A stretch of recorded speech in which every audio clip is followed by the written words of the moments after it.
Piracy is a much romanticised idea in popular culture. Many of us are fascinated with Caribbean tales of swashbucklers, naval battles and piracy, with undertones of anarchy, romance, fortune and glory. Video games have even contributed many titles which are held up as enduring classics because of their piratical themes in the genre.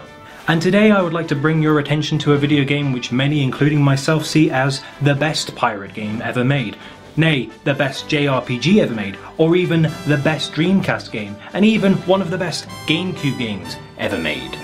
Indeed, today, for Pirate Month, I would like to talk to you all about Skies of Arcadia, and in particular, its GameCube remaster, Skies of Arcadia Legends. Skies of Arcadia has become somewhat of a cult classic in Sega and RPG circles, and to this day is widely regarded as a creative, fun, and interesting title. Beginning the game, we see a girl in a strange ship being pursued by a military vessel commanded by a pampered military commander. As the military vessel fires on the girl's vessel, resulting in her capture, a shot rings out at the starboard side of the ship. A soldier exclaims, "That flag! Air pirates!" As men throw grappling hooks and tilt the vessel to its side, a young man leaps from the crow's nest and confronts the soldiers on its deck. This is our protagonist, Vice, son of the pirate ship's captain of the good-natured pirate faction, the Blue Rogues. Soon after, Ica, his best friend and battle companion, swoops in, and thus begins our first battle. After several skirmishes with the ship's security, we find the girl and confront the commander, Alfonso, first admiral of the Valiant Armada. After a boss fight encounter with his personal war beast, Alfonso retreats, and we return with the girl to Vice's father's ship, the Albatross. And so begins a story of three friends and their struggle to save the world of Arcadia from certain doom. A story of tyrants, lost civilizations, greed, power, and hope. Now concerning the story, that's all I'm willing to talk about in this video, because really you should play it for yourselves. It's one of those games where you should play it firsthand, because not only is it so dense, but there are some great characters, story arcs for different plots, and also plot twists which should be left unspoiled if you want to get the true experience. So let's instead take this time to explain the gameplay. The world of Arcadia is incredibly unique, not only in its aesthetic, but also the means in which you travel. So as you might expect for an RPG, you get to control a party of 1 to 4 characters at a time, who can roam in safe hub areas, but also dungeons and unique set pieces as you play to spice things up. During dungeon areas, you'll find random encounters and boss fights of a massive variety of enemy types, each with their own unique fighting gimmicks and properties. Each enemy has a set colour which represents their combat style based on the 6 moons of Arcadia, which bestow magical properties to those embracing their powers innately or through moon crystals. Each colour bolsters certain magic types too. Green is healing and poisons, red uses fire AoE spells and damage buffs, blue is air and water with speed boosts, sleep spells and medium-sized damage spells, purple has ice attacks which deal massive damage to single opponents and silences magic, yellow fires lightning moves in a straight line and debuffs enemies, and silver deals chance-based insta-kill spells and revival magic. Each character can change up their colour attribute during battle, which not only helps deal more damage to its opposing element types, but also accrues magic experience after battle to help level up each character's spells.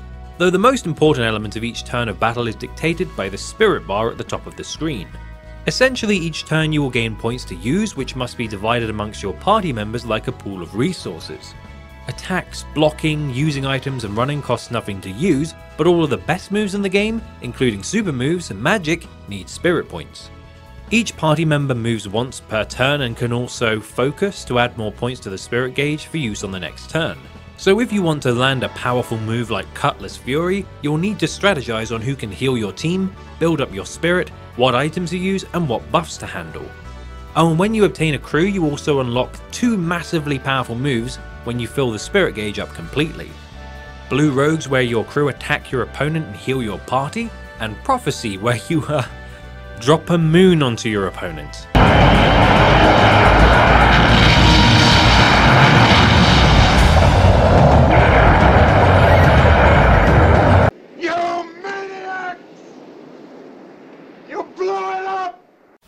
And honestly, that's only half of the game's main combat, which brings me to my favourite part of the game, the ship battles. Now you've probably noticed that the ships in this game don't sail on the sea, but instead soar through the air. And these clouds of Arcadia are rife with pirates, gunships and monsters. The air combat acts very much the same as the party battles, but with a few neat exceptions.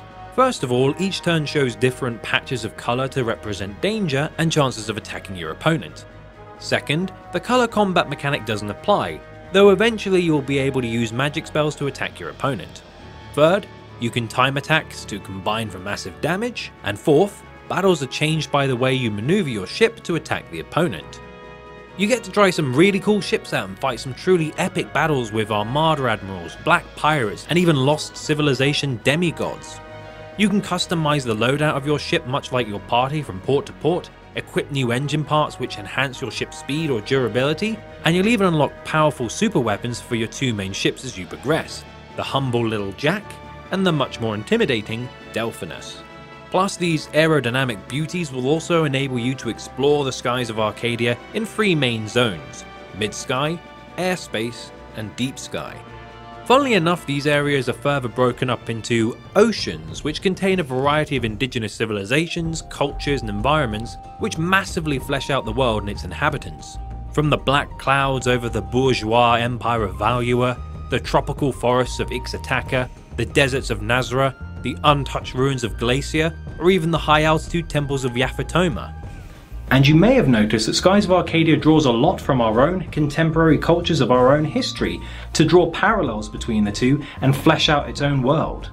I mean, clearly Yaphetoma represents Japanese culture, Ixataka has that unmistakable Amazonian tribal heritage, Nazra shares traits from Arabic culture, and I always thought that Sailor's Island had that British whimsy derived from the old tales of stories like Treasure Island.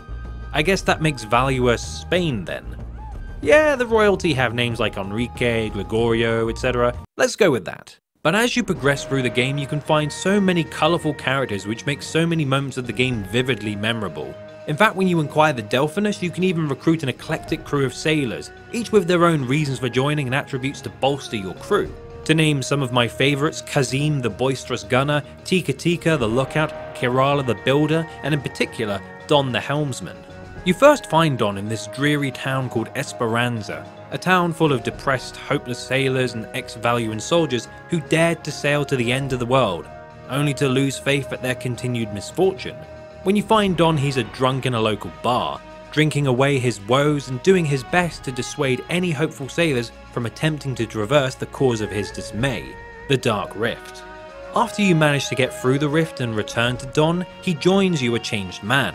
And for the most part, all the characters of the crew go through some character arc as you play, however small it may be compared to the main cast.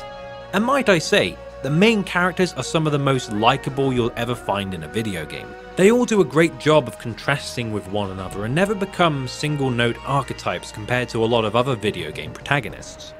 Vice goes through the traditional hero's journey with Aika, Fina matures from a meek damsel in distress into a more confident and responsible adult, Gilda tries his best to live as a free-spirited rogue despite his age and responsibilities as a ship's captain, Enrique struggles with his lineage as a lord of a corrupt empire, which he intends to reform by aiding the enemies of his own people.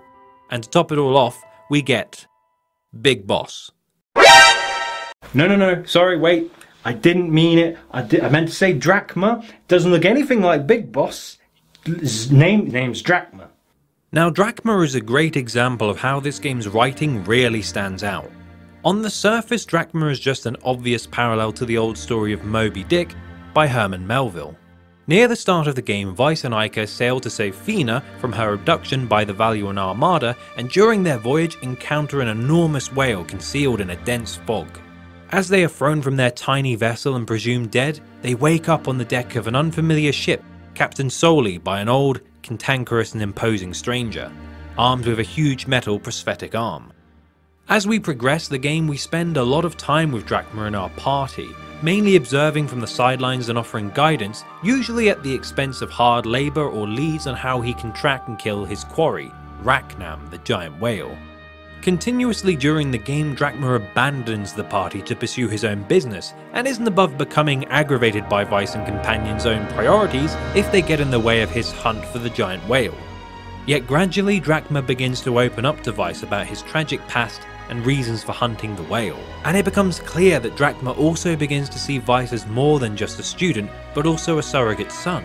And although Drachma as the optional fourth party member lacks the same usefulness of his counterparts, it never feels like a problem for the game because it's not really in the nature of his character. He's just an old sea dog who involves himself into a story greater than his own contribution. And although Gilda and Enrique don't quite follow the same depth of character growth, they certainly have their moments. Now that that's the characters mentioned, what else do we have here? Right, back onto the mechanics. So as you take on the many obstacles in your way to saving the world of Arcadia, you're going to need a few things to get by. Money to buy new weapons, armor, items, ship parts, crew members, and even upgrades for your pirate headquarters later on in the game. Each dungeon is filled with nasty monsters and soldiers which all drop varying rewards, but you'll also be able to find tons of treasure as you search every nook and cranny of ancient temples, enemy vessels, and, oh of course, the occasional sewer. Plus some of this game's boss fights will garner hefty sums of gold and unique items when defeated, and sometimes you never know when one of them will appear to try and ruin your day, even in the sewers.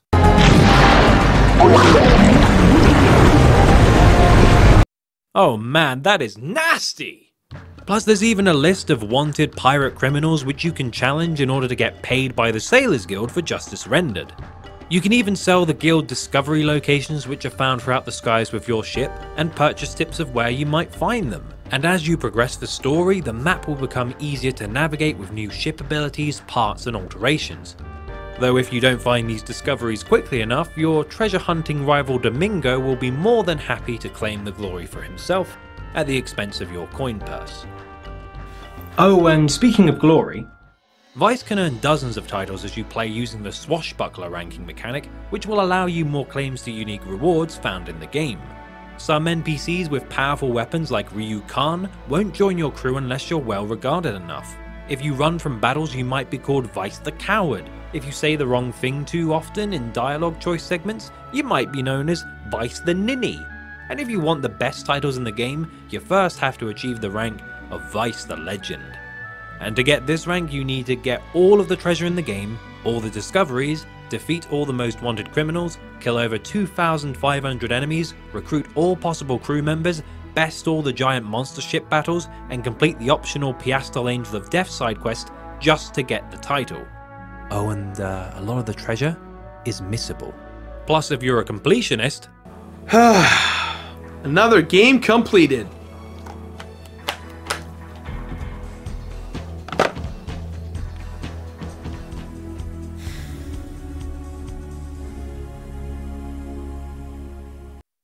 Yeah, right, mate. You'll also want to collect all the chams in the game which allow Fina's weapon creature hybrid Cupel to level up, Moonberries to level up every party member's super moves. You'll need to find all the weapons, armor, ship parts, and even Moonfish to feed this bloody thing.